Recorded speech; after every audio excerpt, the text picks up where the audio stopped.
On January 20th, 1993, William Jefferson Clinton became the 42nd President of the United States.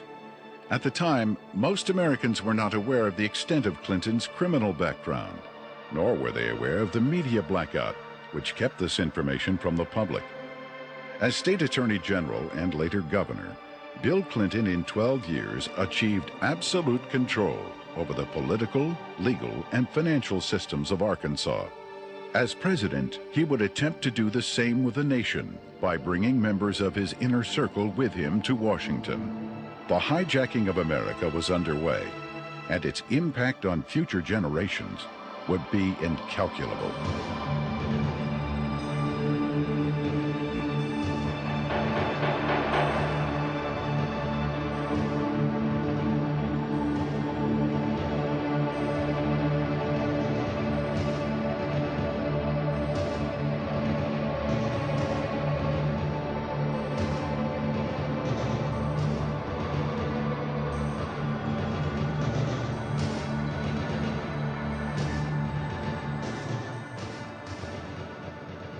Bill Clinton was born in Hope and, of course, raised in Hot Springs. They had open bawdy houses over there at the time, and they had open gambling at the time. But Clinton grew up in that atmosphere, that different atmosphere of Hot Springs. If it felt good, you did it. He was selected to go to the national from Arkansas Boys Day, to be a delegate to the National Boys Day. And while he was there, he was able to meet John Kennedy. And I'm sure that sparked an ambition in this young man. And he apparently has always had an exceptional, keen mind, a keen intellect. And he early, evidently, had tremendous ambition. He was gifted in so many ways. The truth is, he's one of the most charming men that I've ever met in my life. He has more energy than any 10 people I've ever known. He was able to network himself into running for Attorney General virtually unopposed. And then he was able to take that position and catapult himself into the governor's office 2 years later and started building his foundation. When you think about Bill Clinton's aversion to the truth, you wonder if this is because of the lackadaisical moral background that he's had in this area. He lied about Rhodes, being a Rhodes Scholar. He never completed that and still said he was a Rhodes Scholar. He went to Moscow and did business with them against the United States government, and he wasn't challenged by the press about that. In Arkansas, while he was governor, he said he balanced the budget 11 times. He never did it once. Also, he said he didn't raise taxes, and he raised taxes 126 times. He can accommodate any situation that comes up because he's not hemmed in with the truth. I've never felt that Clinton, consciously or unconsciously, was hemmed in with morality. I first met Bill Clinton in the mid to late 70s. He was an up-and-coming politician. There were a group of us, Jim Guy Tucker, Bill Clinton, Sheffield Nelson, and myself. And we kind of ran around and palled around with each other. It was from that point that I did a lot of projects for Bill from a marketing perspective. In 1988, I went to Bill. I said, I need a job to kind of relax, mellow out.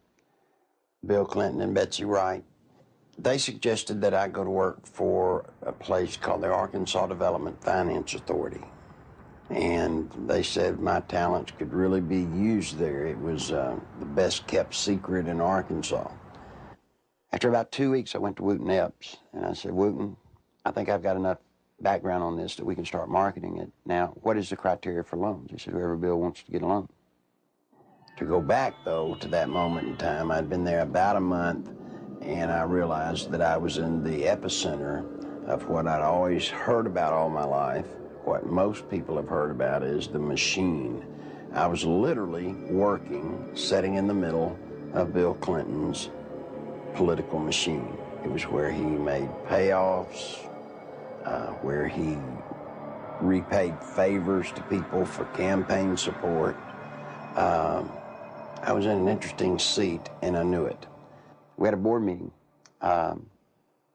In that particular board meeting, I was sitting at the end of the table. James Brannion, who was chairman of the board at that time, was sitting at the head of the table. James Brannion stood up in a public restaurant, and he hollered at the Beverly Enterprises guy, Bobby Stevens, and said, "Did you get the $50,000 campaign contribution from the client that you're introducing the loan for?" He said, "Not yet." He said, "Well, then hold up the loan till we get it." I stood up, went up to James, and I said, "James, don't yell stuff like that. You don't need to be yelling it in a restaurant. That sounds real bad."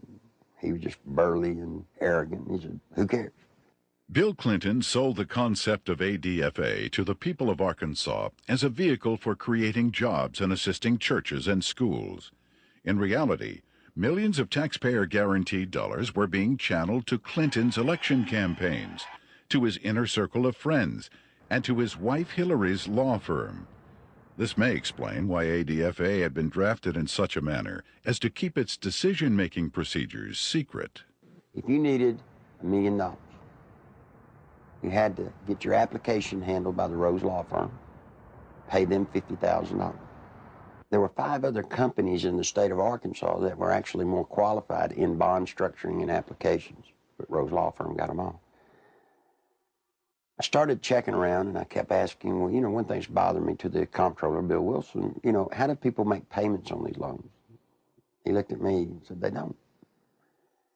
He thought I knew. Well, that blew my mind. And this is about 2 months in, and it was getting tough then. So I started gathering the documents. After everybody left, I would stick around as if I were working on the annual report. That would give me access to all the documents, and I make copies of them all. For about 2 months, I watched accounts accumulate money. At the end of the month, they zero balanced. They're laundering drug money. There were $100 million a month in cocaine coming in and out of Mena, Arkansas. They had a problem. They were doing so much money in cocaine, $100 million. You create a problem in a little state like Arkansas. How do you clean $100 million a month? ADFA until 1989 never banked in Arkansas. What they would do is they would ship the money down to Florida, a bank in Florida, which later would be connected to BCCI. They would ship money to a bank in Atlanta, Georgia, which, by the way, was later connected to BCCI. They'd ship to Citicorp in New York, which would send the money overseas. And there was an interesting one, a bank in Chicago. That bank, by the way, is partially owned by Dan Rostenkowski. Dan Lassiter would get the bonds. He would become the broker for the bonds. He would transfer money back to ADFA. He never sold a bond. The money then would leave ADFA, go into one of the various banks for the specific bond loan, and they would zero it out. When they zeroed it out, they were giving it back to Lassiter, less their handling fees. During the Lassiter investigation, we had numerous witnesses for the federal grand jury, had extensive testimony. People that was connected with Lassiter and drug use and everything else. His cocaine use become used as a tool for sexual favors and also for business deals that influence people. And that's when Mr. Lassiter became quite flamboyant with his cocaine use, and then ultimately led to his arrest and conviction. Dan Lassiter, who was the best friend of Bill Clinton, who went to jail with Roger Clinton for cocaine. And by the way, let me explain something. He didn't sell cocaine. No, they were giving it away. Huge piles of cocaine in his office. Ashtray upon ashtray full at the parties, and they would give it to young girls. That's sick. I mean, they were giving a highly addictive drug to young girls. One particular one comes to mind is a 14-year-old cheerleader out of North Little Rock. She was a virgin, and ultimately he ended up sending her to a physician of his. The physician put her on birth control pills. He used cocaine in order to ultimately she lost her virginity, and she got addicted to cocaine. And the last I heard of her, when we had her subpoenaed back to the federal grand jury, she was a hooker in Lake Tahoe. Dan Laster contracted to launder the money. Now, in addition to his contract to launder the money and the system that he and Bill Clinton had set up to do it, probably what he did is he took advantage of some of the cocaine. That's why he could give it away. Shoot, you have $100 million a month in cocaine. They wouldn't care if you took a bucket full a day. After Laster was indicted, I started to receive quite a bit of harassment from my own department, the Arkansas State Police. And I knew the reason behind it because the affiliation with the state police and the governor's office with Dan Laster and his business associates. Mr. Lassiter's cocaine involvement at times was very heavy, then at times he was very cool, calm, mediocre. He was very careful, as all of them have been for quite some time. Once he was convicted, he went to a minimum security prison, a holiday hotel, we call them. He spent, I think it was 6 to 8 months, and he got out. Unbeknownst to anybody, Bill Clinton, the day after he got out, granted him a full and complete pardon. So if you think he's tough on crime, think about a man that pardons a man that gives cocaine to kids. Fear of violence is robbing our children of their future. We must take away that fear and give them hope. We must give Alicia and all our children back their childhood. Working together, we can. Do something now. Call 1-800-WE-PREVENT. Your president, the President of the United States, not only was a part of a system that was laundering millions of cocaine dollars, your president signed off on it. He can't deny that he did. You see, because there's one little catch. Every loan that ADFA made, Bill Clinton himself had to sign off on it. More than Bill Clinton, you better identify the people in the loop of the drug running. You better identify the people in the loop for money laundering. And what you'll find there is those people go straight to Washington. Act 1062, if you look at it, it says that ADFA was developed and created to provide low-interest bond loans for churches, schools, colleges. So now look what happened to our legislature. They voted on a bill creating ADFA, thinking that they were getting money to colleges and schools to buy books and so forth. What better way to run thousands of, tens of millions of dollars, launder it, clean it up, and use the cover of a state agency to do it. The first loan made at ADFA was made to Parkometer, a company called Parkometer. Seth Ward was the owner. As I started looking, I found out that the Secretary-Treasurer was Webb Hubbell. Then I found out Webb Hubbell was Seth Ward's son-in-law. Guess who drafted the legislation creating Act 1062, which created the Arkansas Development Finance Authority? Webb Hubbell. Guess who introduced the legislation to our legislators and got it passed through our House? Webb Hubbell. Guess who got the first loan? Webb Hubbell. Imagine this. Guess who did the audit and the evaluation of the application? Rose Law Firm. You guessed it. Who signed it? Webb Hubbell, Hillary Clinton. You see, that's against the law in Arkansas. You can't investigate yourself when the good faith and credit of the state of Arkansas is involved in a bond issue. He broke the law. Good Lord willing, creek don't rise. Mr. Hubbell will be serving some time in the pen for that one. Ironically, Webb Hubbell, a senior partner at the Rose Law Firm, was chairman of the Conflicts of Interest Committee at Rose. In 1988, he successfully advanced the Ethics in Government Act, which required Arkansas legislators to report governmental conflicts of interest. Incredibly, this law specifically exempted Governor Bill Clinton, his appointees, and his relatives. Clinton's appointment of Hubbell to the U.S. Justice Department exemplified the administration's total disregard for legal ethics.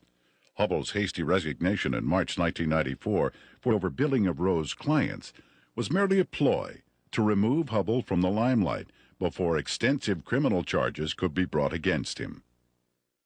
Let me tell you about Parkometer. The first loan was $2.85 million. Never was a penny of that paid back.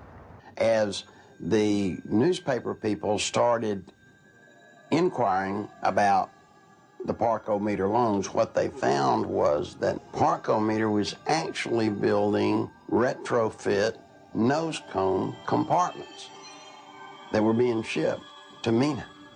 We find out that the nose cones were actually being used to smuggle dope back into the country. And what is scary, what's so scary, it's the same cast of characters.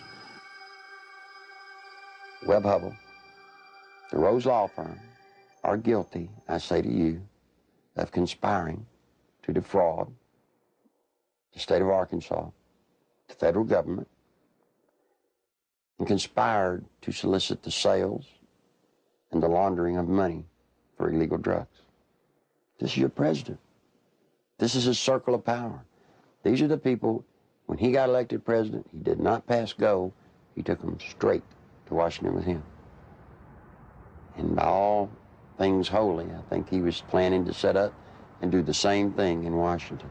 In 1982, cocaine trafficker Barry Seal set up one of the largest drug smuggling operations in the United States in Mena, Arkansas, under the approving eye of Governor Bill Clinton. Barry Seal had a bunch of planes and supposedly had pilots. Barry Seal was a drug smuggler. Now, he tried to set it up in his home state of Louisiana, but they wouldn't let him. He had to come to a state that had a sleazy governor hooked on cocaine, and everybody knew it. Yeah, Bill Clinton was hooked on cocaine. I lived in Little Rock, Arkansas, okay? And I worked at a club called Le Bistros, and I met Roger Clinton there, Governor Bill Clinton. So a couple of the state troopers that went with him wherever he went, Roger Clinton had came up to me and he had asked me, could I get him some coke, you know, and asked for my one-hitter, which a one-hitter is a very small silver device, okay, that you stick up into your nose and you just squeeze it and a snort of cocaine will go up in there.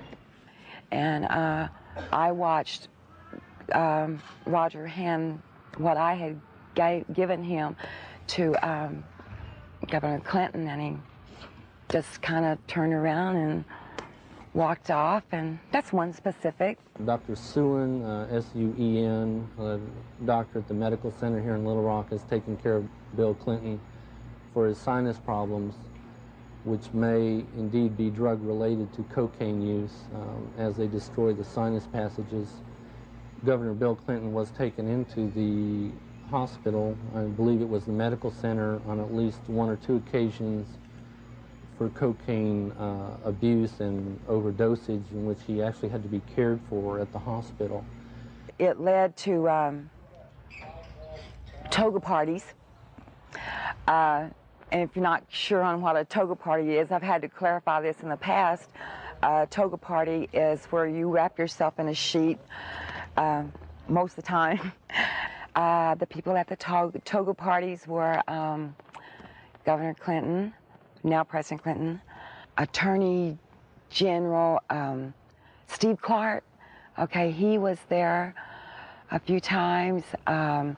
Members of the Arkansas State Police, you know, along with Roger and, you know, other people.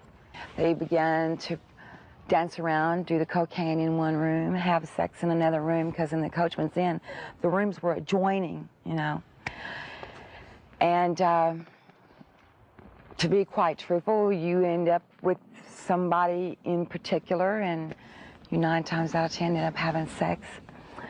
And there was cocaine there. I know. I'm the one that made sure it was there. I've talked to the manager, the assistant manager for the apartment complex where Roger Clinton used to live. They've all said Bill Clinton did drugs. They saw him. I've talked to a lot of other people who have all, just like the people at the apartment complex, said, hey, John, get us to a congressional hearing. Yes, we'll sign sworn affidavits.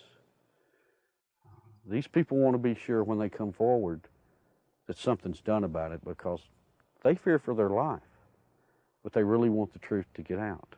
I was there, we're coming there with Roger one night, and back in the back part of the mansion there's kind of like a living quarters type thing, and we would all get together out there and do cocaine, you know, and no, Miss Clinton wasn't there at the time. In 1983, I was made aware that Sheriff Hadaway and one of his auxiliary deputies, Terry Capehart, were investigating a smuggling operation going on at the Mena Airport. They had an inside source of information.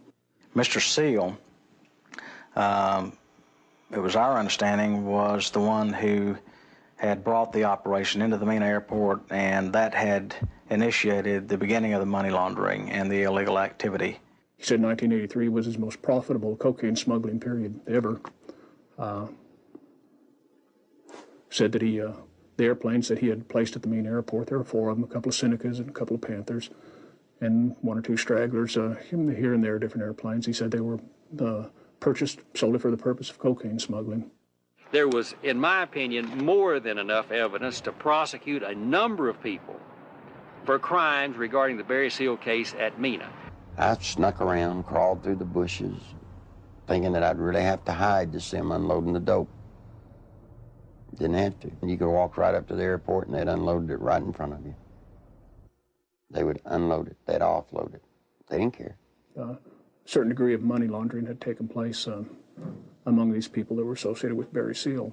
What had not been done was to connect the dotted lines to ADFA. Because once you connected the dotted lines to ADFA, you had actually connected the dotted line to Clinton. In addition to the operations at Mena, small clearings in other parts of the state were used as drop points for money and cocaine. They had special cargo doors installed on the side without FAA permission, so that these doors could be opened in flight. They'd pull in, slide back, and the cocaine could be dropped out of the side in flight. When you have a public which is aware of an ongoing criminal enterprise, when you have an international cocaine smuggler who is high profile, and a lot of people know that they are operating in a small area. A lot of people knew about the money laundering. It was common gossip on the street because it was so blatant. And they see investigations ongoing for several years. And they keep watching for indictments. They know grand juries are convening. They know that witnesses are supposed to be providing evidence to a grand jury, yet year after year after year, no indictments are returned. People lose confidence in the system. Clinton had integrated a number of corrupt cops, judges, and politicians into high-level positions to ensure the continued success of the drug smuggling, money laundering operations. All was going well until a fateful night in the fall of 1987. On August 22nd, 1987, Kevin had spent the night with his friend Don Henry. They left Don's home around 12:30 or 1:45 on the 23rd of August in early morning hours, and the next thing we knew, they had been run over by a train. There seems to be a small airstrip in the area. There have been sightings and reports of small airplanes flying very low with lights off in the area. I believe they saw something they shouldn't have seen.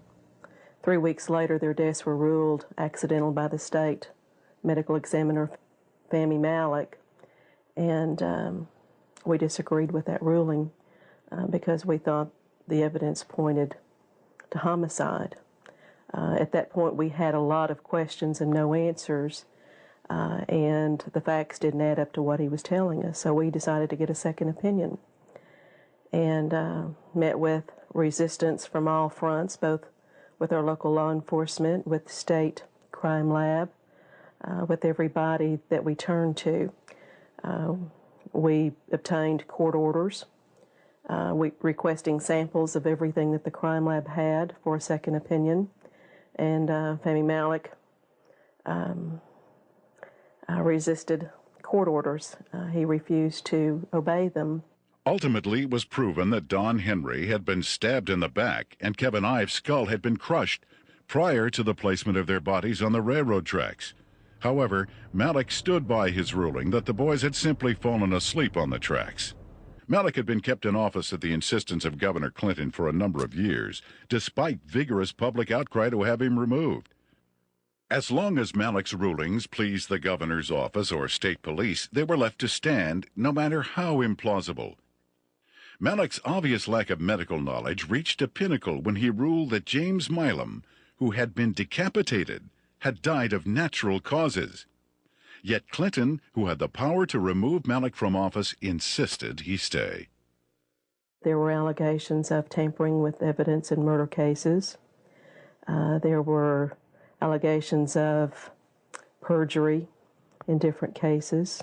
It didn't seem to matter what Malek did, Clinton protected him. He made excuses such as he's overworked, he's just stressed out, he's underpaid. They gave him a $14,000 raise, which was an insult to my family as well as a lot of others in the state who to this day are struggling with asinine rulings in the deaths of children and other loved ones. I was outraged that protecting a political crony of Clinton's was more important than the fact that 2 young boys had been murdered. Dan Harmon was just a local attorney in the town of Benton, Arkansas. And after Don Henry and Kevin Ives were killed and their bodies placed on the tracks and run over by a train, he approached Linda Ives and the Henry family about trying to help them. He's a manipulator. Gives a great closing argument in court. He's been trained for years to play the game. He knows how to do it. He's very good at it. Mr. Harmon can win your confidence and make you think he's the greatest guy in the world. He did that to Linda Ives. He helped lead them down a path that absolutely led to nowhere on this case. I got involved in the case, and immediately Harmon tried to discredit me without even knowing me. Couldn't figure it out. I run across a young lady named Charlene Wilson who told a horror story that I didn't really believe at the time. So I started searching for evidence to substantiate just part of what she had said. Harmon went ballistic. Called, he threatened me, threatened Sheriff Pridgeon, threatened Captain Gene Donham, the chief deputy. All because I talked to this one woman.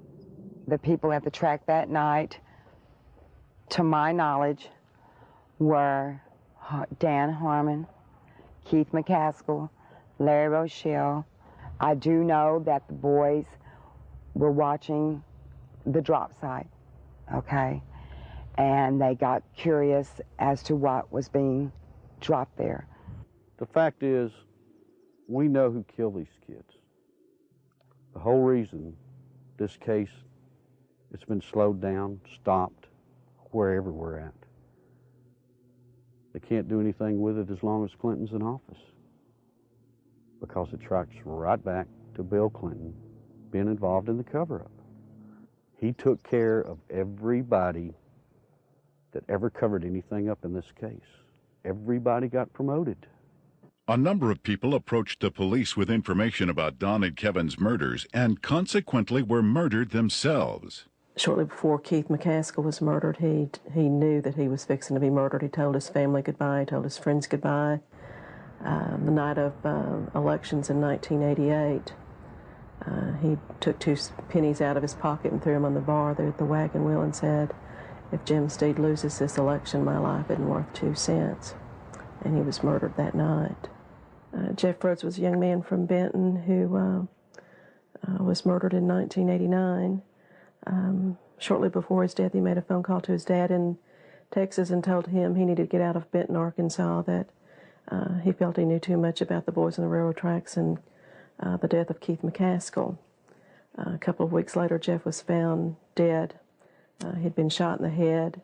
They'd attempted to cut off his head and hands and feet, set him on fire in a dump.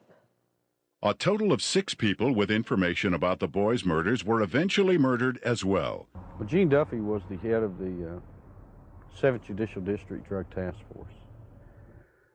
She was leading a team of narcotics investigators into a drug trail in Saline County that led her right straight to Dan Harmon. This information she shared with the 1990 federal OCDETF team that was investigating and targeting corruption and drugs in Saline County in central Arkansas. From her involvement in that, she was literally threatened, forced to leave the state of Arkansas and go into hiding. I had no idea just how dangerous certain elected officials thought me to be until a brutal media campaign was launched against me. For months, there were daily allegations of everything from misspending funds to ordering illegal arrests.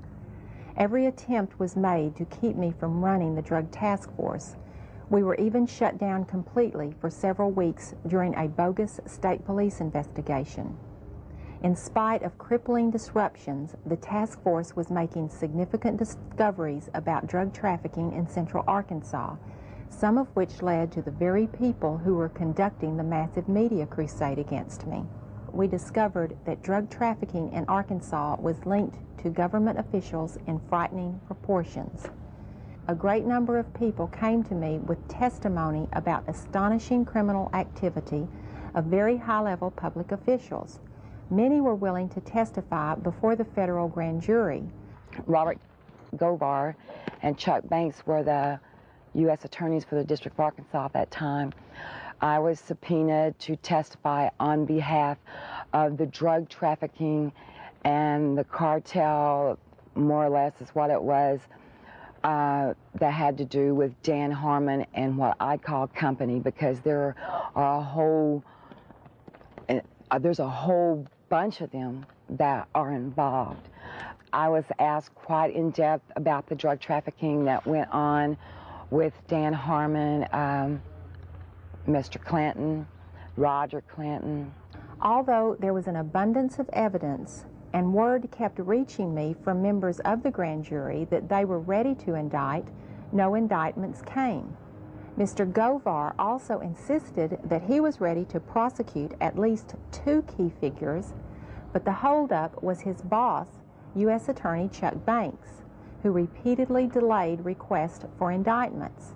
Harmon had paid a visit to Chuck Banks, the U.S. District Attorney, who was in charge of that district. It's recorded, he signed in. He was there approximately 30 minutes, and up until that time, everything appeared to be running fine with the grand jury. Then, in November, Banks removed Govar from the case, and I was fired from the task force. From this point, the ordeal turned really ugly. In January 1991, one of the key targets of Govar's investigation, Dan Harmon, took office as the 7th Judicial District Prosecutor. Harmon immediately called a state grand jury to investigate the allegations against me.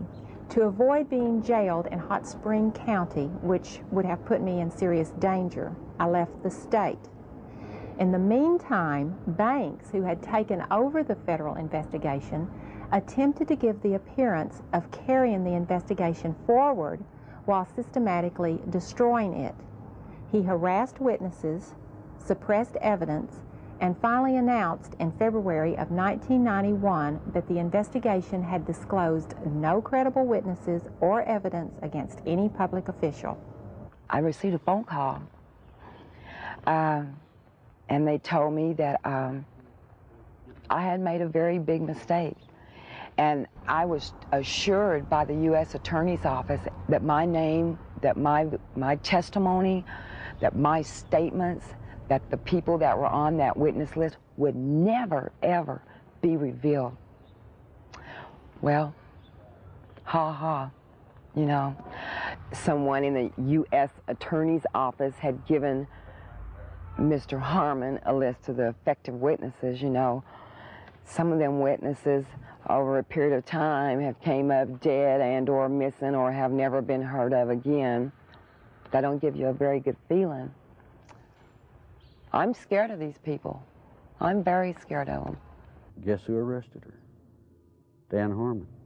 The very guy that she says turned her on to drugs now has her arrested. Dan Harmon, he walked to me, handed me what was supposed to be a search warrant, and he said, "Bitch," excuse me for saying that, "I told you if you ever brought my name up or brought anything up about the past dealings that we've had, that I'd take you down." He said, "You're going to prison. I'm going to put you in prison." He did. I'm here. I mean, I've watched second, third offense people walk around with probation on top of probation on top of probation. Not this lady. First time she's been arrested for drugs. They allege that they found in her home. She gets 30 years. Sure, everybody ought to be able to see through this. This is a man that told Linda Ives for years, "We're going to get to the bottom of your son's death." But yet when I start making progress, it looks like the people I talk to starts getting time in the penitentiary. Linda says it's business as usual in Saline County. Justice as In the English language that can describe how usual in Arkansas. There aren't any words that makes you feel as a parent or as a are capable of doing. You know, I think we were just kind of naive, common, ordinary people.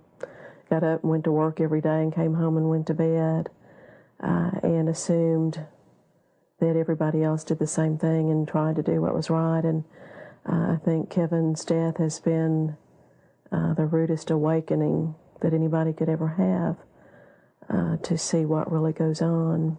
I can provide information that has tentacles to Governor Clinton's administration.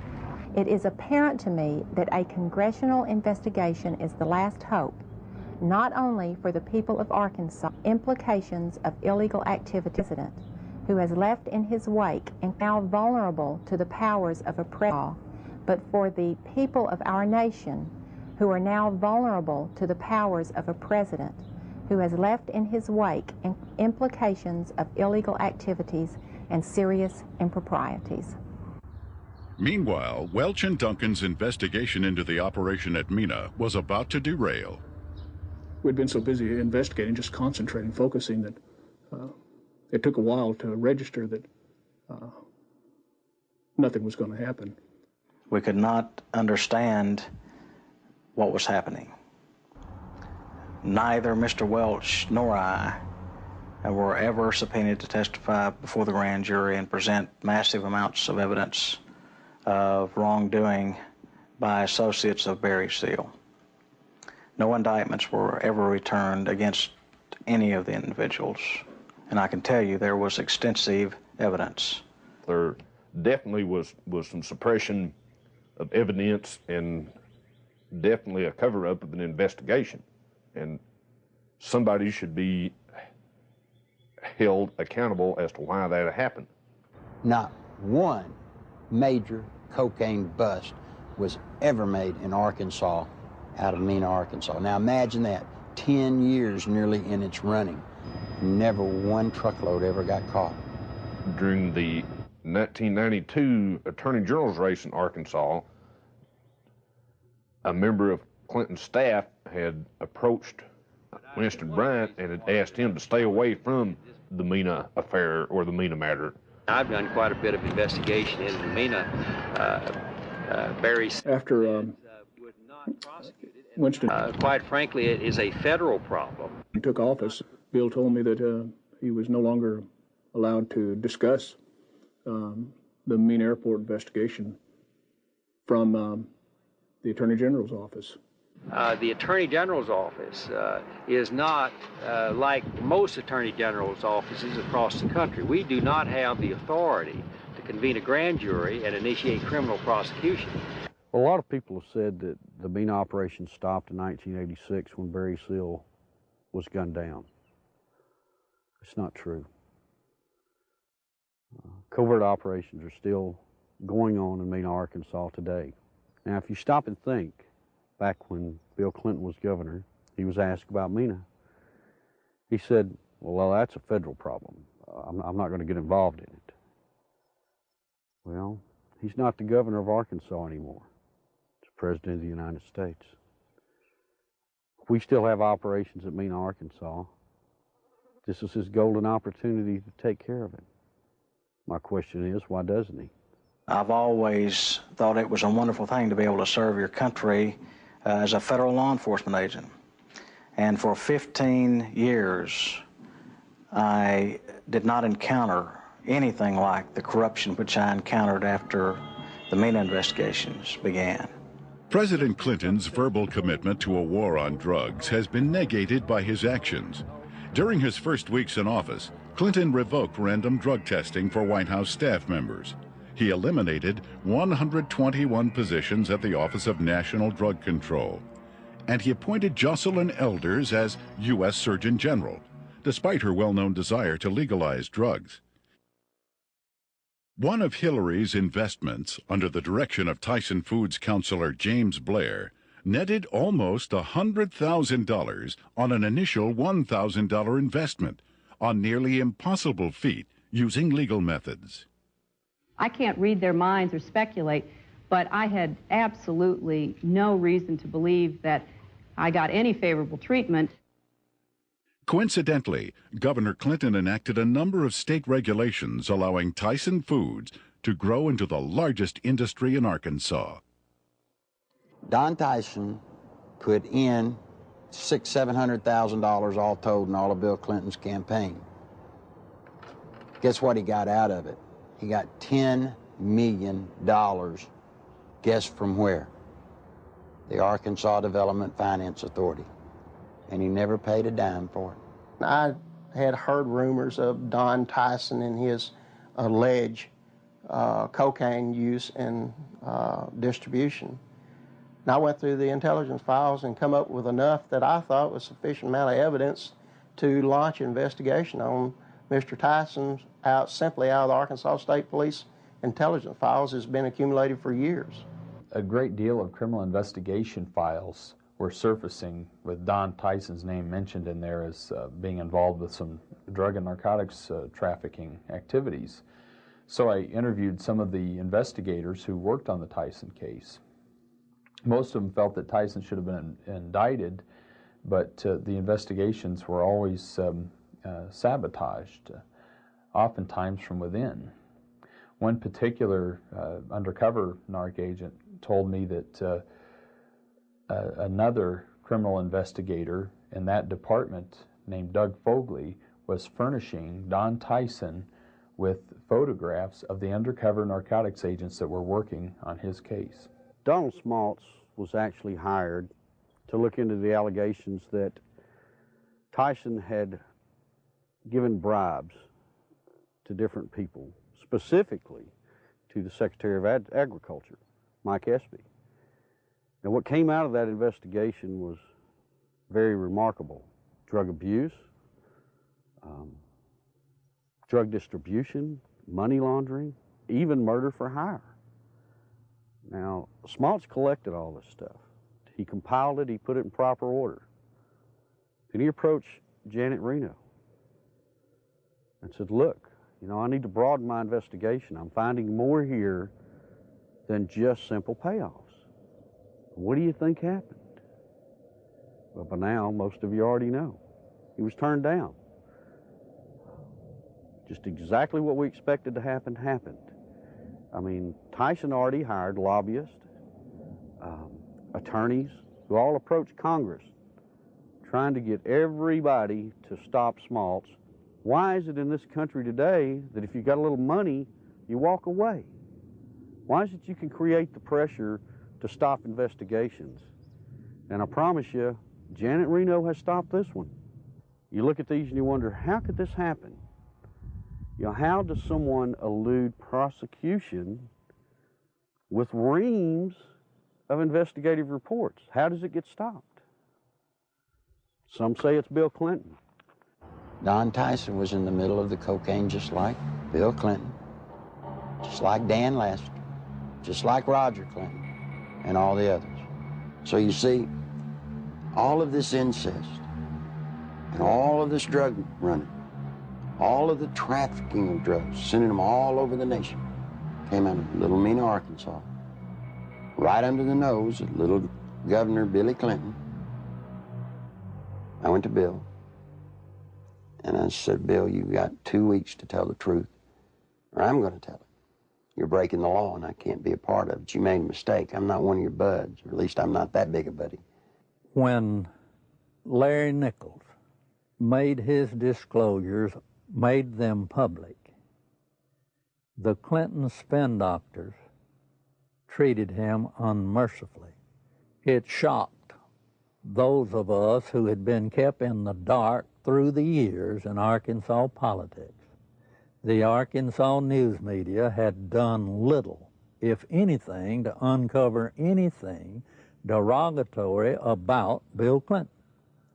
And for these disclosures to come out of the blue was so shocking that the spin doctors attacked the messenger rather than tried to answer the charges that Nichols had made.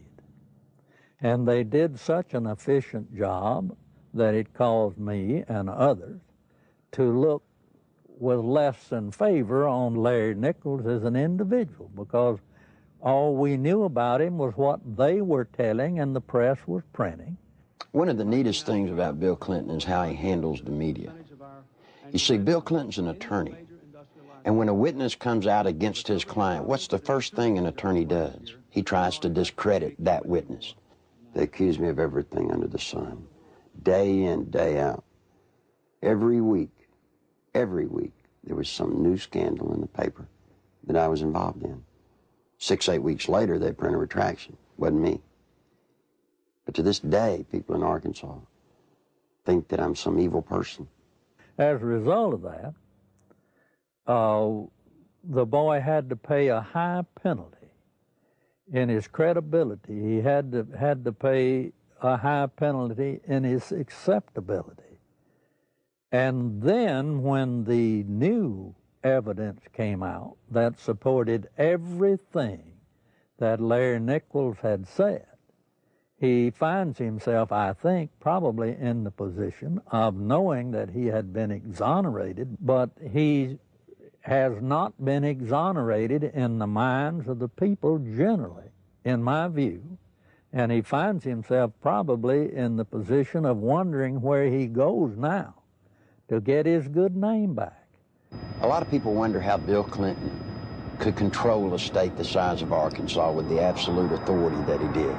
It's not hard. You see, after 12 years, after kissing the people that have the money, Bill Clinton controlled the legal system.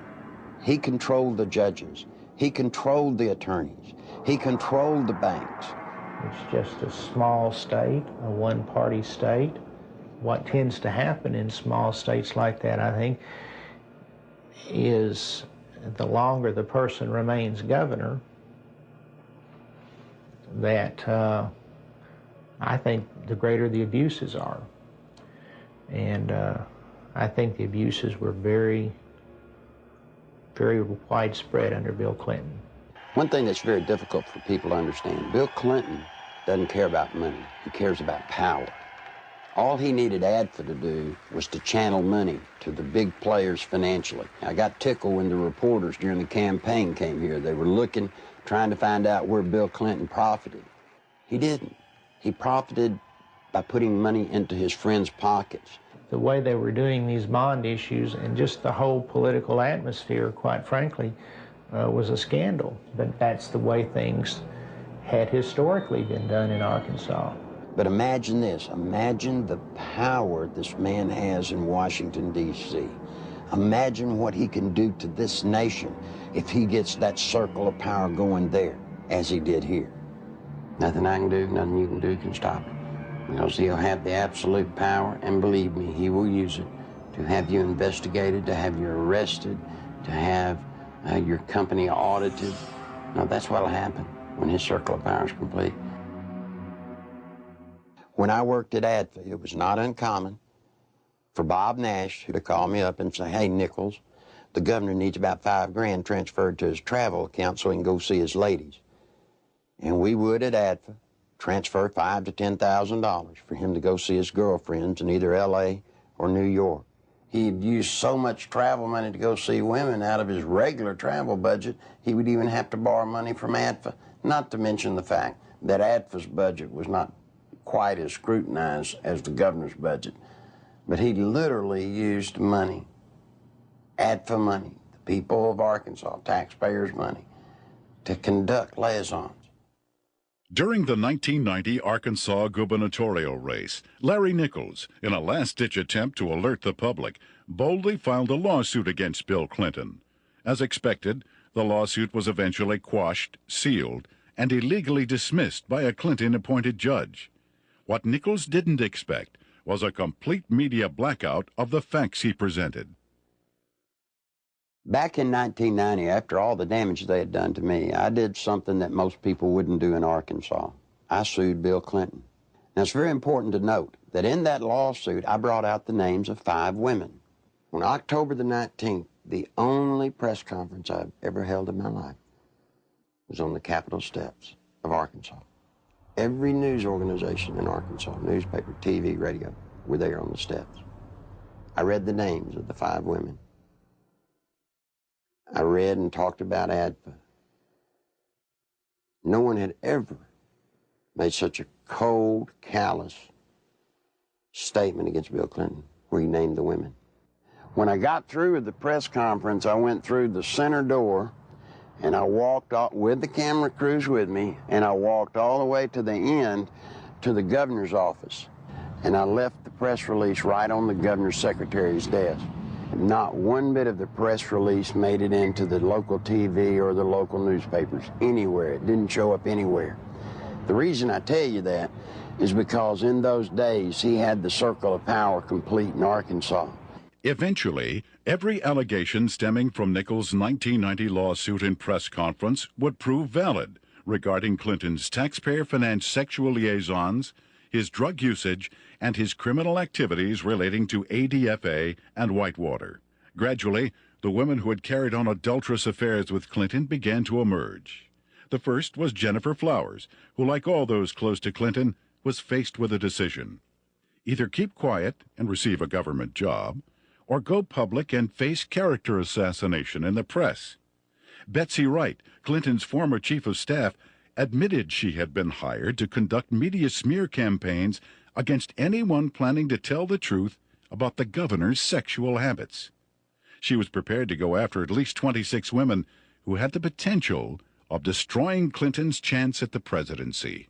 During the 1992 presidential campaign, I was getting bludgeoned by the media because Gennifer Flowers had come out of my lawsuit. A man called me on the phone on a Monday. His name was Gary Johnson. He was an attorney. He told me that he felt bad because I was being bludgeoned, and he wanted to talk to me about handling my case. Well, I was craving an attorney, any attorney, to help me. You know, I saw Larry out there doing battle, so to speak, on his own, and I felt like he needed some help. I met him on a Tuesday. He was a special attorney. I didn't even know it. You see, he lived next door to Gennifer Flowers. For security purposes, Gary Johnson had installed a video camera near the front door of his Quapaw Tower condominium. Looking at someone in front of my door, it got a perfect shot of them in front of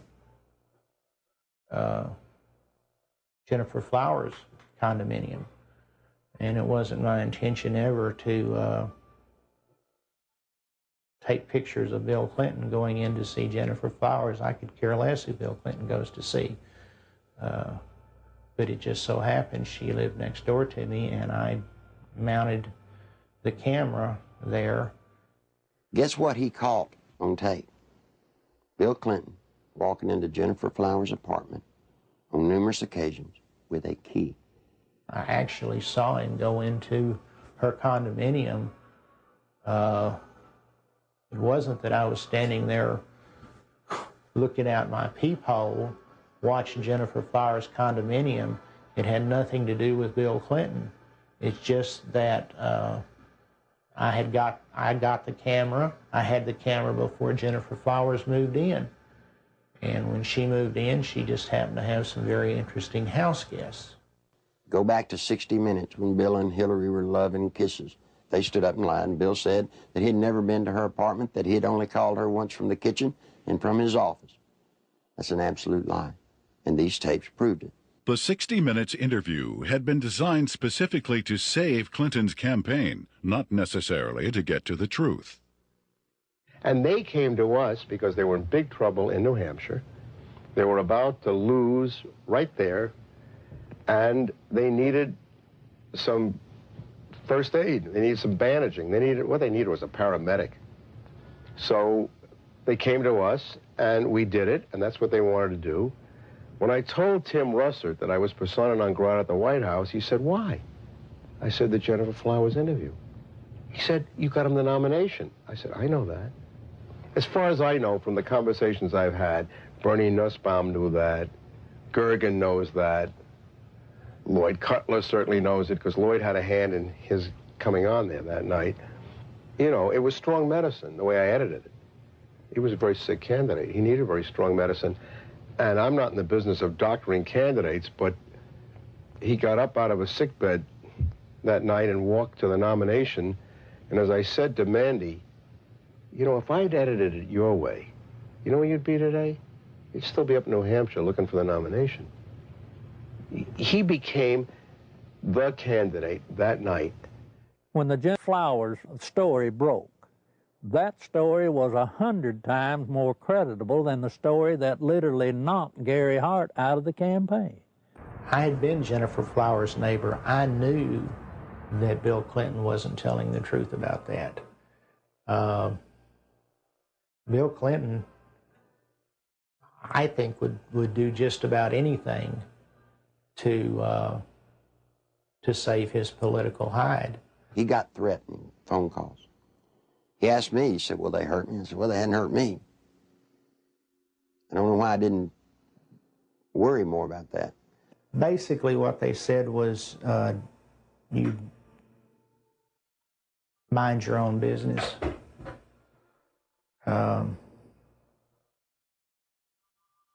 And all it did was made me mad. I never thought in a million years that anybody would follow up on it. We filed the request for the subpoenas on Thursday. Saturday morning, we found Gary Johnson beaten and left for dead. And without getting into gory details, both elbows were dislocated, his collarbones were broken, his spleen and his bladder were ruptured with holes the size of $50 in them. His nose, his sinus cavities were all crushed. He had been beaten by Clinton's people. Were they very large? Yes. Yes, they were. Did they say, "Where's the tape"? Yes, they asked me for the tape. And what's sick is the man gave them the tapes, and then they went and broke his elbows, punctured his spleen, punctured his bladder. They looked like state troopers, I'll say that. Clinton can be a very dangerous individual in the state of Arkansas. In my lawsuit in 1990, I named the lady Sally Perdue as having an affair with Bill Clinton. Sally had an apartment in Little Rock, and the Clinton security guards would drop him off at her apartment and go park in the woods. When Clinton got through doing his business, he was flicked their porch light and they'd know to come and get him. She started coming out, started talking. Well, believe it or not, before she could talk, Clinton's people got to her and offered her a federal job or break her legs, whichever one was the best. Sally Perdue, former Miss Arkansas and radio talk show host, carried on a sexual relationship with Governor Clinton between August and December 1983. State troopers in government vehicles were used at taxpayer expense to shuttle Clinton back and forth to Sally's home. Perdue, who today supervises a home for people with Down syndrome, was offered a $60,000 a year federal job to keep quiet. She refused. And you see, that's illegal. You can't offer a federal job to get someone to hush. Following her attempt to go public, Miss Perdue lost her job and started receiving threatening phone calls and letters. Live ammunition was found on the seat of her car, and the rear window of her vehicle was shot out. Even though a number of witnesses have corroborated her story, the American press has refused to print it. During the 1992 presidential campaign, interviews with ABC and NBC, as well as an appearance on the Sally Jesse Raphael show, were taped, but were never aired. She had actually been on the Sally Jesse Raphael show right after the New York primary. Did you know the TV stations around the country blacked out that program and wouldn't show it? In December 1993, former bodyguards of Bill Clinton came forward with detailed information regarding the governor's sexual encounters with a number of women. Larry Patterson and Roger Perry, both veteran Arkansas troopers, boldly spoke on the record. Two other troopers who initially spoke off the record were later identified as Danny Ferguson and Ronnie Anderson. In April 1994, a fifth trooper, L.D. Brown, came forward and corroborated their stories, adding that Clinton's sexual partners numbered over 100 during the period he was employed by the governor. The trooper's official duties included approaching women to obtain their phone numbers for Clinton, driving him to rendezvous points in state vehicles, guarding him during sexual encounters, securing hotel rooms, and lying to Hillary about his whereabouts. Phone logs and other corroborating evidence fully back these reports. I saw on several occasions Bill Clinton engaging in sexual acts while I was either blocking the road or working security at the governor's mansion. I saw them with my own eyes take place. So it's not a rumor, it is firsthand. The entire conversation inside a vehicle in a 2-hour drive from one point to another would be totally about sex and women or jokes. He would actually ask people how they performed oral sex on women in cars. I've been in that conversation. He would ask if you had ever had 2 to 3 women at one time in one bed. Things like this. Bill Clinton was obsessed with that. The first or second time that you're with him and you're alone and you see some attractive woman, he would say, "Hey, Larry, what would you like to do to her?" And, you know, this is the governor of the state of Arkansas. The majority of his off time was spent trying to figure out ways to be with women that he wanted to be with. He was more discreet during a campaign year than he was in a routine year as governor, an off year.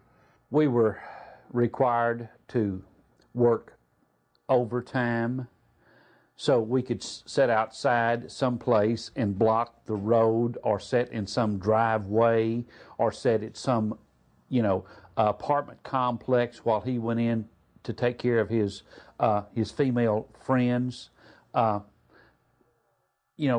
State money was utilized. He had certain troopers that he used for certain women, and Larry Patterson and Danny Ferguson were used for 2 women in particular. He would tell you, "Larry, see the blonde-headed lady in the green outfit? Go get her. name and her telephone number for me. He would say, "She has that come hither look." And that was verbiage that he used quite often. And on several occasions I have gone out into the crowd. I never had one of the females to refuse to give me her name and her address. On one occasion, it was a Christmas parade of 1989 in a small town in northeast Arkansas. And he picked a lady out of the crowd and asked me to find out who she was. He just carried on about how beautiful she was, how good looking she was, how big her breasts were and things like that. And I found out that she was interested in a state job. And she gave me her name and number, and I said, well, maybe the governor will call you, or can I call you? And when we got in the car, I gave the governor her name with her phone number, and I said, you'll like this, she's interested in a state job. And he said, oh, good, good, good, good, good. The next time I saw that lady, she was working for Bill Clinton in his presidential campaign the night he announced his candidacy for president.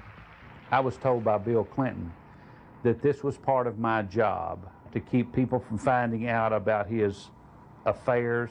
Most of the women that Bill Clinton had sexual affairs with were well taken care of. They have good jobs, or their husbands ended up with good jobs. They were well taken care of, and the actual time spent trying to cover up these affairs while he was governor was nothing like it was when he announced that he was running for president.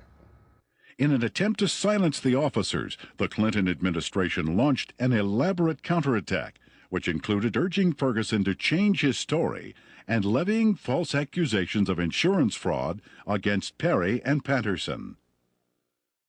When Larry Patterson and Roger Perry came out, Clinton's security guards, they substantiated everything that I'd alleged in the lawsuit. These people were there, they were his bodyguards. But watch what happened. The same thing that happened to me, they planned to do to them. They roasted them in the media. They said they were committing insurance fraud. The evidence of that these state policemen have brought forward relative to Clinton's womanizing is being questioned by the spin doctors as not being credible. Yet it is more credible than the evidence on 90% of the people who are confined now on death row across America. Is this fair? Did y'all see there were papers saying that the troopers were telling the truth and were found innocent? Ere to the stories they were telling have a basis, since they're not the scumbags that the spin doctors for Clinton tried to make them out to be? These two have had the courage to come forward, and the evidence that they have presented has not only been credible, but it's been overwhelming. And the truth is, I'm convinced that it's just the tip of the iceberg. On May 8, 1991, Paula Jones, a state employee with the Arkansas Industrial Development Commission, was working the registration desk for the governor's Quality Management Conference at the Excelsior Hotel. Governor Bill Clinton was to be the main speaker. I was approached by one of Bill Clinton's bodyguards named Danny Ferguson, and I was given a number. And I asked him what it was. I held out my hand, and he said, it's a number to a hotel room that the governor would like to meet with me. Well, I was surprised, and I kind of talked it over with my coworker, and we didn't have any reason to believe that we couldn't trust him, so I agreed to go on up to the room and meet with Mr. Bill Clinton. I got to the room, and Governor Clinton, he opened the door to meet me. It was a room that did not have any beds in it. It had couches and stuff like that. It was more like a meeting type room. And he had asked me about my job and how I liked it and who my boss was, and I told him. And he mentioned that he liked the way that my curves were on my body, and he liked the way that my hair went down my back, the middle of my back. And then he tried to lean over and he started to put his hand up my leg, which it happened so fast, and he tried to kiss me on the neck. It happened so fast, but he tried to bend over and kiss me on the neck as he was putting his hand up my leg. And I backed off. I said, I don't want to do this. And I said, I think I need to be going. And then he got up before I even knew it and dropped his pants. And Bill Clinton asked me to perform oral sex on him, which I declined. And I jumped up and I told him I needed to go immediately. That's when he went to say, if you have any trouble whatsoever, you have Dave Harrington, your boss, contact me immediately. And I said, well, I'm leaving. And I started to proceed down the hall to the door, and he followed behind me. He said if we could try to keep this between ourselves. And I went down the elevator, went back to my registration desk, and I told Pam the whole story. I can't understand how somebody can take advantage of somebody like that. And then they have the audacity to drop his pants. I mean, you know. I'm not going to dignify this by comment on it. Paula gave the exclusive to the Washington Post, and Mike Isikoff, we were going to be as open as we could with the Washington Post. And Mike told Paula that as far as he was concerned, that he believed Paula, and that he thought the story should be told. And Mike said they were ready to put the story out, and they were going to go to the editors and present the story to him. We heard that Mike got suspended from the Washington Post, and there was a big fallout between the editors of the Washington Post and Mike. Paula Jones filed a lawsuit against President Clinton, claiming sexual harassment. The same day, a massive media smear campaign against Paula Jones was launched. Think about a man that has no more regard for women than Bill Clinton does. They're just sex things. I don't understand the feminist movement being behind Bill Clinton. He hangs women on his wall like trophies. A number of women who have had sexual relationships with Bill Clinton have allegedly been given major career boosts in exchange for silence. Beth Colson received a judicial appointment to the Arkansas Court of Appeals from Clinton. Regina Blakely landed a job with CBS National in Washington covering the White House. Likewise, Deborah Mathis secured a lucrative job with the White House Press Corps. Susan Whitaker was made the liaison between the Arkansas State Capitol and the White House. Elizabeth Ward obtained a position with the Clintons' close friends, Hollywood producers Harry Thomason and Linda Bloodworth Thomason. And Joe Jenkins was given a high-level position with AP&L. One of the most harrowing stories of Clinton's attempt to keep his promiscuity hidden involves Jerry Parks, a private investigator and former chief of security for Clinton's campaign headquarters. My father was Luther Gerald Parks, a.k.a. Jerry Parks. He was the head of Clinton's security for Clinton's inaugural campaign whenever he was running for president. My father was brutally murdered at Chenal Parkway and Arkansas Highway 10 in one of the most elite parts of Little Rock, Arkansas. Someone pulled aside alongside him and started shooting at him. They cornered him, stopped him on Highway 10 as he was turning left onto Highway 10 off Chenal Parkway. They stepped out of the car after blocking his path. He was shot 5 times, once in the leg, once in the arm, 3 times in the chest. My father had a file on Bill Clinton's infidelity and his affairs that ran from approximately 82, 83 to somewhere between till about 90 to 91. The file consisted of pictures, time, dates, places of where Bill Clinton was at, where Roger Clinton was at, the type of drug use that Bill Clinton and Roger Clinton were involved in. I was the only person that would ever go with him when he would do his private investigative work. And I remember 4 to 5 times that I was with him, and that's what he was keying on. I saw Clinton with a lot of different women, a lot of different types, sizes, shapes, colors, one of them being Gennifer Flowers. You know, I was just like, wow. It was more neat than anything else that, you know, somebody that is this famous, this bigwig, can get away with this. This just blew my mind. Shortly before Jerry's death, the phone lines at his home were cut, the security system was disconnected, and the Clinton files were stolen. I believe my father was assassinated because he was the one link that could actually close everything and completely shut Clinton down. I feel that Bill Clinton had my father killed to save his political career. When I did contact Little Rock Special Investigative Services, they told me that they had been pulled off the case 3 weeks prior to that. That just blows my mind on how when I hear they're making progress, all of a sudden they're pulled off the case. Something's not right there. Bill Clinton has been the way he is ever since I've known him. He hasn't changed. He will not change. People inside the White House today tell me that he's running sexcapades in and out of the White House like have never been there before. It's a disgrace to America. If we had known his background, the people of Arkansas would have never elected him governor of this state. And I charge the media of this state for not doing their duty and exposing these things that have since become matters of fact. He's a womanizing, dope-smoking, liar, and a draft dodger. I don't remember those being in the Constitution as exactly the model qualities we want in a president. I think the media has been part of the covering up of the actual true story of and character of Bill Clinton. I believed with all my heart that the American people had the right to know what they had been sold. Bill Clinton is not the person that they voted for. Voters who depend on the media for unbiased information regarding political candidates have been betrayed.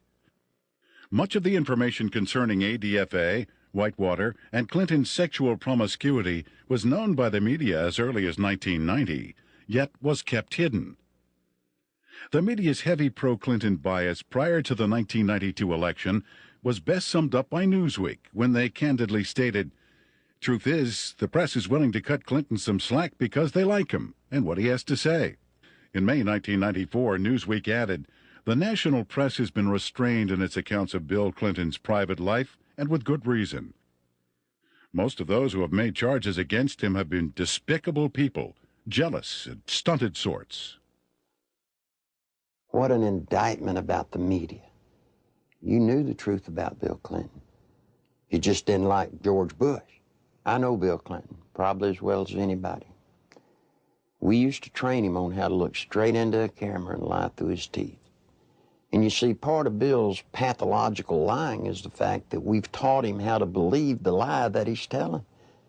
And once he believes the lie, then he can sell it to you as the truth. The world is at risk when the Commander-in-Chief of the United States of America is a man that will look at another government, who will make trade deals and lie through his teeth. Clinton could get us involved in a hopeless quagmire easily in Europe, in Africa, in North Korea, in any number of places, because not only of his ineptness and his lack of understanding, but his contempt for military things. This goes back at least as far as the 60s in his college days, when he not only attended and participated in anti-American rallies, but organized them. And incidentally, those were not anti-war rallies. Those were anti-American rallies. He has no loyalty to this nation. He has no loyalty to its fighting men. He has not enough integrity to have any loyalty to its population. He knows how to say the right things, but he's lied for so long that I really don't think he knows the difference anymore between the lie and the truth. Bill Clinton was dishonest on a daily basis. I mean, there's more dishonesty in his life than there is honesty. I mean, it's maybe being a politician in these days and times, you have to tell one group of people what they want to hear and another group what they want to hear.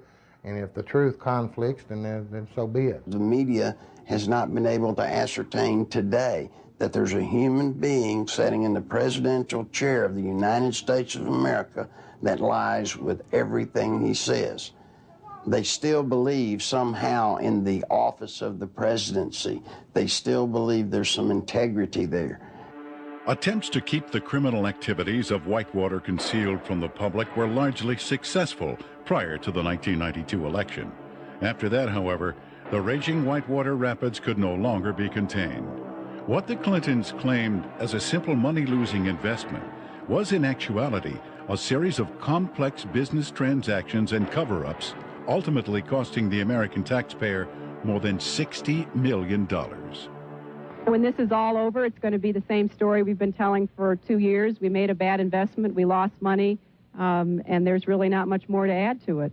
We have enforced higher standards against ethical conflicts than any previous administration. Whitewater may have begun as a legitimate real estate venture, but it came to be used to skim, directly or indirectly, federally insured deposits from an S&L and a small business investment corporation. When each failed, the United States taxpayer became obligated to pick up the tab. 2, the family of the former governor of Arkansas received value from Whitewater well in excess of resources invested.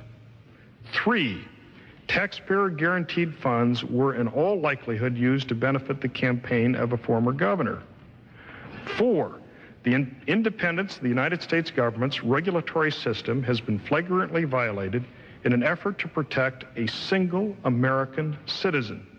People should not be able to raise questions and erode people's moral authority in this country. It quickly became obvious that Whitewater would engulf the Clinton administration if ignored. A twofold counterattack was put into action. The first was to win sympathy from the conservative populace, who were among his chief critics. Clinton embarked on a series of appearances heartily promoting himself as a born-again Christian who supports and practices traditional biblical family values. While the uninformed may have been fooled, those who realized what was happening were outraged at the blatant hypocrisy. This is a place where I have come to seek divine guidance and support and reassurance.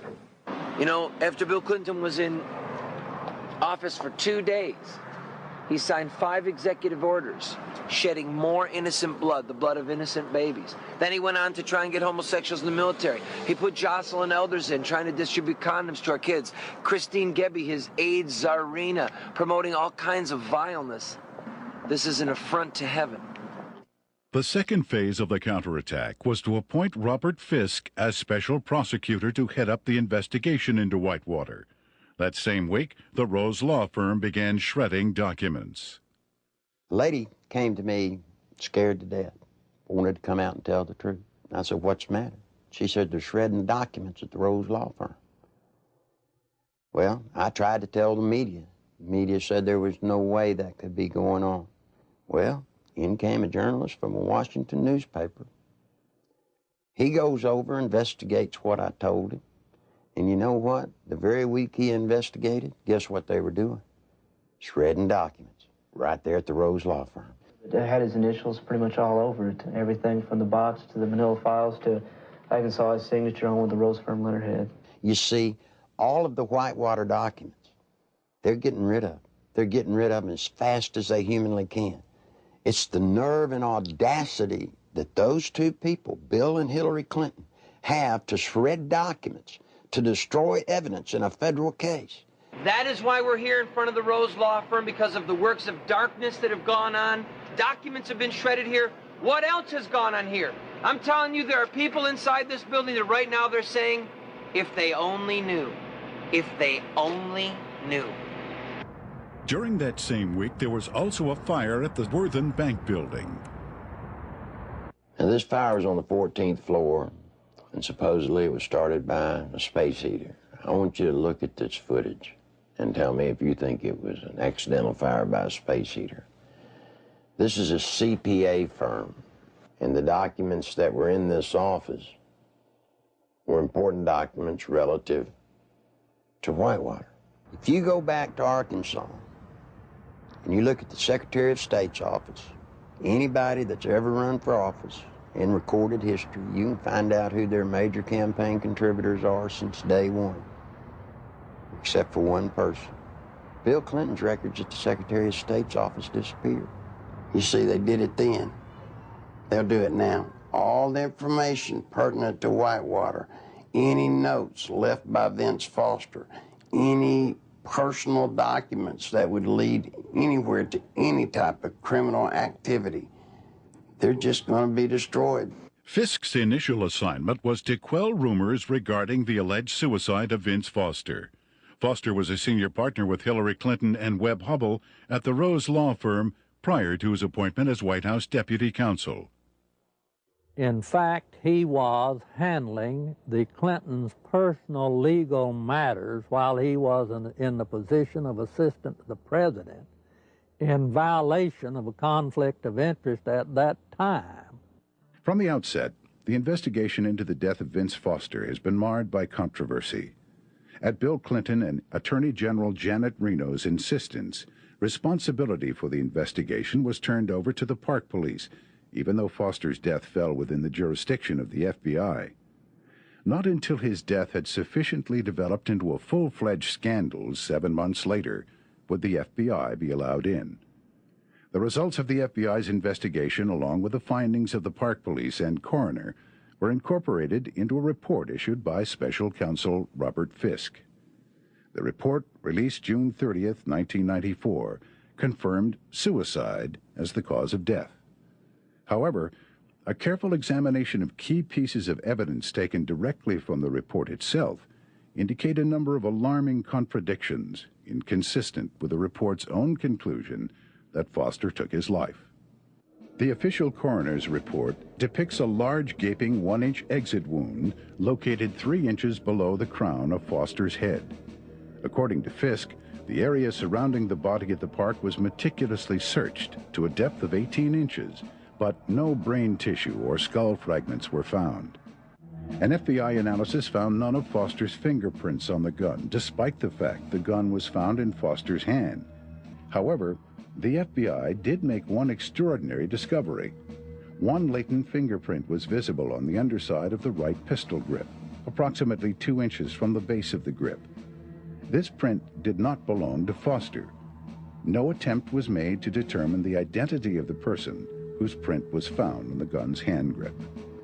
Gunpowder was found on Foster's clothing, which did not match the gun found in his hand. Fisk speculated that gunpowder of a different type was accidentally blown onto Foster's clothing by an exhaust fan in the Park Police laboratory. However, once again, Fisk was not able to support this theory with any evidence. One of the most crucial pieces of crime scene evidence, the fatal bullet, has yet to be found. A thorough FBI search of the area, which even uncovered artifacts dating back to the Civil War, yielded over 70 pieces of metal, including 12 modern-day bullets. Yet, none of them matched the gun found in Foster's hand. Against standard police procedure, not one resident living nearby was ever contacted during the investigation to find out if a gunshot was heard. Even though Fisk insists that Foster killed himself, leading forensic experts from around the country now agree it is highly unlikely he pulled the trigger himself. Within minutes of the verification of Foster's identity, the Park Police issued orders to seal Foster's office at the White House. David Watkins, Clinton's administrative assistant, assured the police he would take care of it. He lied. Immediately, high-ranking members of Bill and Hillary's staff began ransacking Foster's office, removing important and possibly incriminating documents. The people entering the office included Bernard Nussbaum, counsel to the president, Patsy Thomason, White House administration director and former assistant to cocaine distributor Dan Lassiter, and Margaret Williams, Hillary Clinton's chief of staff. Patsy Thomason was the top aide for Dan Lassiter when he was running his company and doing all the dope. You can only say that she was there taking care of Dan Lassiter's interest in the White House. As mentioned earlier, the Arkansas Development Finance Authority had been laundering its drug money through the Bank of Credit and Commerce International. BCCI collapsed in the early 1990s. Millions of depositors and taxpayers lost billions of dollars, making it the worst banking scandal in history. Heading up BCCI was former Defense Secretary Clark Clifford. The overwhelming criminal charges against Clifford were eventually dismissed by President Clinton. The attorney for Clifford and BCCI was none other than Robert Fisk. Fisk knew that a thorough investigation of Whitewater would eventually lead to ADFA and his former client, BCCI. Fisk also knew he would never be able to complete his investigation since it is illegal to prosecute a former client. Fisk was not selected by the Justice Department to investigate Whitewater at all, but to simply subpoena documents and testimony, making sure they never see the light of day. The investigation of Whitewater is being handled by an independent special counsel whose appointment I supported. Our cooperation with that counsel has been total. Now think just for a moment. If there are papers that prove you did nothing wrong, then why would you destroy them so that they don't come out? Why would you hide behind subpoenas in the cloak of secrecy? No, see, Bill and Hillary Clinton have something to hide. And only through a congressional hearing does this nation have a snowball's chance of that truth coming to the light of day. That's the reason it's so imperative that the Congress of the United States rise to the occasion and meet their responsibilities to hold public hearings relative to this matter during this period of time, or justice will never be done. There are lots of people that come to me that want to tell the truth. They come to me, but they're afraid. They're afraid of losing their jobs. They're afraid of family members or themselves being hurt. Don't be afraid anymore. Bill Clinton doesn't own the world. He doesn't scare me. He shouldn't scare you. I wish all of y'all would do what I've done. Stand up. Stand up for the country. I want my daughter to know that if you stand up and tell the truth, you're okay. Right now, all she sees, if you stand up and tell the truth, you'll be destroyed. If you're a pathological liar, lie through your teeth, every breath, hurt people needlessly, you'll get to be president. You don't want that. I don't want it. If I had anything to say to Bill Clinton, you know what it'd be? It's bound to be a great burden to walk around lying from one thing to another, to never tell the truth. Bill, tell the truth. Come clean. All of you may not get to be president, but the truth will set you free. It'll set all of us free, and it'll save the nation. I've still not been accused of anything wrong because I haven't done anything wrong. And I'm not going to do anything wrong.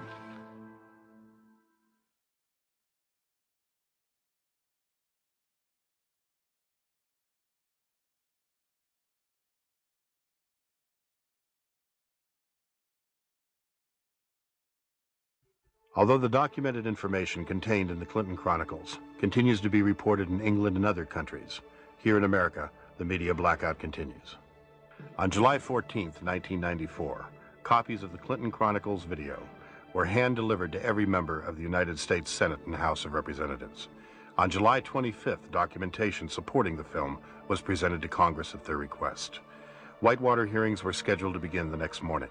However, the then House and Senate majority leaders, plotting with Robert Fisk to withhold evidence, refused to allow any of this documentation to be admitted. In addition, eyewitnesses willing to testify under oath who could confirm Clinton's involvement in the Arkansas drug smuggling money laundering operation were flown into Washington, but were barred from giving any testimony. Once again, the Constitution of the United States was undermined and the American people were not allowed access to the truth. That same day, a massive media smear campaign was launched against the Clinton Chronicles. Time magazine, Newsweek, U.S. News and World Report, and major newspapers around the nation simultaneously published false information about the video in an attempt to diminish its distribution. Nevertheless, members of Congress point to the Clinton Chronicles as playing a major role in bringing about the firing of Robert Fisk, as well as the reopening of the investigation into the death of Vince Foster. On August 3, 1994, Larry Nichols was arrested on false charges of writing 2 bad checks and failing to obey a yield sign 7 years earlier. The American media reported the arrest. When the Arkansas police admitted that the checks and traffic violations were fabricated, charges were dropped, yet the media failed to report it. Nichols has suffered 3 attempts on his life since the release of the video. Federal agent Bill Duncan, a 15-year IRS veteran with a permit to carry a gun, was arrested for carrying a weapon, then handcuffed to a pipe in the basement of the Washington, D.C. police station and later released. This incident effectively brought the MENA drug smuggling money laundering investigation to a halt. Duncan was later instructed by his superiors to lie to a federal grand jury regarding the results of his investigation. When he refused, he was forced to resign. Arkansas State Police investigator Russell Welsh nearly died after being poisoned with military-grade anthrax, a poison available only through the United States government.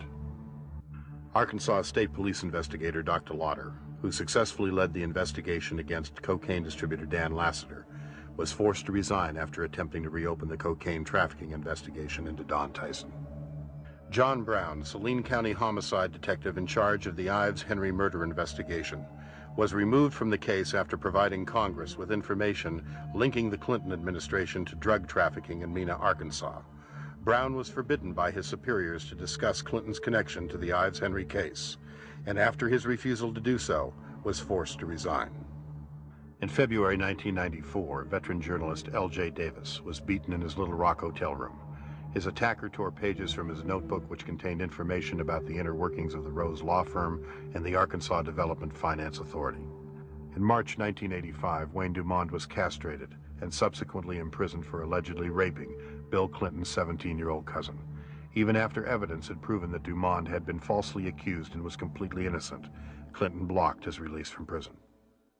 To date, every case which would link Bill Clinton with any criminal activities have been effectively shut down by various governmental agencies. The one office that all of us universally look up to, irrespective of what party or political philosophy we espouse, is the presidency of the United States. Since the election of Bill Clinton in 1992, we Americans, with sadness, have learned week after week to have different stories come out from around the country pointing up the reality that we have in the White House today, a draft-dodging womanizer who is a pathological liar. It's a very dangerous thing for America and a dangerous thing for the world.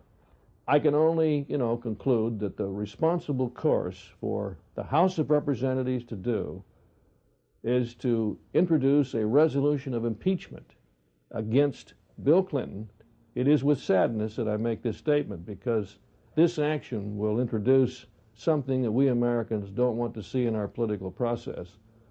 But we can't continue down the course of what we see unfolding before our eyes almost every week or almost every day. And the best thing for all of us is to get it out in the open and go forward and let the chips fall where they may. Under our Constitution, the House introduces a resolution of impeachment, and the U.S. Senate is a place where a trial takes place. And I think for the good of the country, for the good of the peace and tranquility of the Western world, this is the course that Congress should take.